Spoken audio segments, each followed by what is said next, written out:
احمد بھی کہے تو یہ بات آپ نے دیکھا ہوگا، اگر نہیں دیکھا تو اللہ کرے نہ ہی دیکھیں آپ، کہ کتنی عورتیں یہ اپنی پلکیں بناتی ہیں اوپر سے ڈیزائن جیسے کافرات کرتی ہیں، کتنی عورتیں چہرہ بازو جگہ جگہ پہ سیاہی بھرواتی ہیں، اور آج تو مرد بھی ایسا کرنے لگ گئے۔ دانتوں میں فاصلہ کروانا یہ امیر لوگ بنتا ہے، اس سے پتہ نہیں کیسے بنتے ہیں۔ نکلی بال لگائیں گے، بال ہے ہی نہیں، بتائیں گے نہیں کہ بیٹی کے بال ہیں کہ نہیں، دھوکہ۔ نکلی پلکیں لگا لیں گے لمبی لمبی۔ کیا اللہ کی رسول نے جس کے بارے میں لعنت کر دی ہو وہ مومنہ عورت پسند کرتی ہے؟ صحیح بخاری کھولیے، ایک عورت آگے کہتی ہے یا رسول اللہ انہ قد تمعت شعر رأسها، میری بیٹی کے بال سر پہ ہیں ہی نہیں، میں نکلی بال لگا لوں؟ ہیں ہی نہیں، ایک تو چھوٹے چھوٹے ہیں، یا وہ ڈیزائن اس کا ملٹی ڈیزائن نہیں ہے، جو وہ چاہ رہی ہے اس طرح کی شیپ نہیں بن رہی، میں اس کی بات نہیں کر رہا، ہے ہی نہیں۔ فرمایا انہ قد لعن الموصولات، نکلی بال لگانے والی اس پہ تو لعنت کی گئی ہے۔ روایت کہاں ہے؟ صحیح بخاری کی۔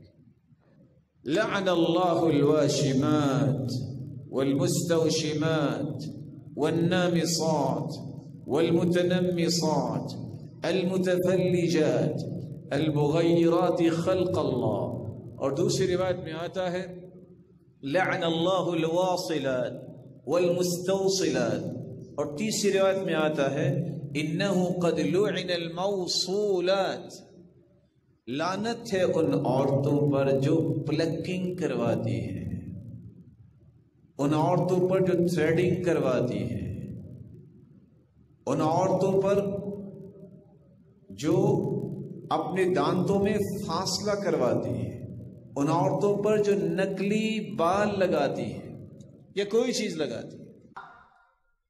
بیوٹی پارلر کا فتنہ، خوبصورت ہونا، خوبصورت لگنا، خوبصورت بننا، اپنے آپ کو بیوٹیفائی کرنا غلط بات نہیں ہے،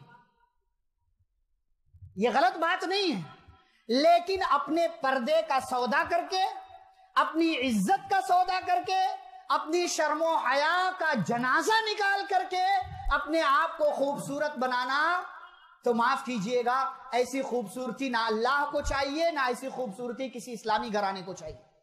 آج دیکھیں خرچہ کہاں سے ہوتا ہے؟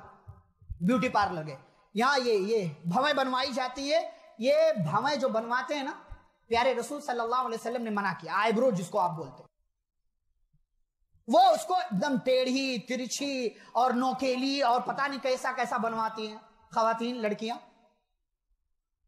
غلط بات ہے، شریعت نے حرام کیا، عورت کے لیے جائز ہی نہیں کہ وہ اپنی آئی برو کو جا کر کے بنوائے۔ اچھا آپ اس سے آگے بڑھیں تو حیات میں، بناوٹ میں تبدیلیاں گھر پہ نہیں کر سکتے آپ؟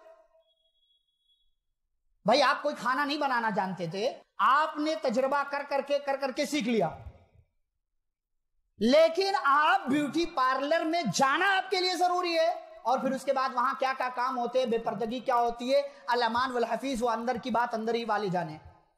لیکن یہ غلط بات ہے، آپ غلط چیز کے لیے غلط جگہ جائیں، بے پردگی وہاں دکھائیں، اپنے پردے کا سودا کریں، تو اس فتنے سے اپنے آپ کو دور رکھیں۔ استغفر اللہ،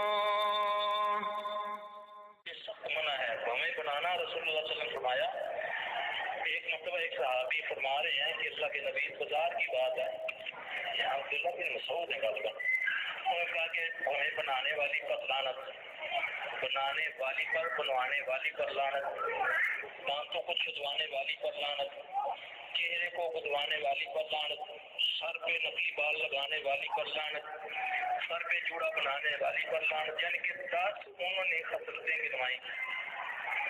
ام حاتم پاس ان کی بات سن رہی تھی تو کہنے لگی، اے عبداللہ، میں نے تو قرآن میں کہیں نہیں پڑھا انہوں نے فرمایا تو نے قرآن میں یہ نہیں پڑھا وما آتاکم الرسول فخذوہ وما نہاکم عنہ فانتہوا، میرا رسول جو تمہیں دے اسے لے لو، جس سے منع کرے اسے منع ہو جائے۔ تو نبی علیہ السلام صلی اللہ علیہ وسلم نے فرمایا تو میری بہن جو بھی ہے، جو بھی ایسا کام کرتی ہے، کسی صورت چاہے خامد بھی کہے تو یہ بات نہیں، کیونکہ اس سے اللہ اس کے ساتھ، تو اللہ رسول بڑے، خامد اس کا چھوٹا، جو بمیں بناتی ہیں یا بنواتی ہے دونوں پر لعنت ہے، اور بمیں اس لیے بنائی جاتی ہیں کہ یہ مجھے بدی لگتی ہیں۔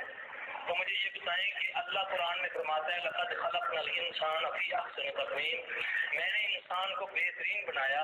اب جو بمیں بنا کر دیکھتی ہے اور پھر کہتی ہے دیکھتی نہ ان چکا لگتا پیا ہے، تو وہ ایکچوئل اللہ کو کہتی دیر سے پڑھانا ہی آیا، دیکھ ہوں سونی میں بنی ہے۔ یہ اللہ کی تخلیق میں یہ اپنا کچھ اللہ، جس کو پنجابی میں بولتے، مجھے اس کی اردو نہیں آتی، تو اس لیے نبی پاک صلی اللہ علیہ وسلم نے اس کام سے لعنت فرمائی ہے۔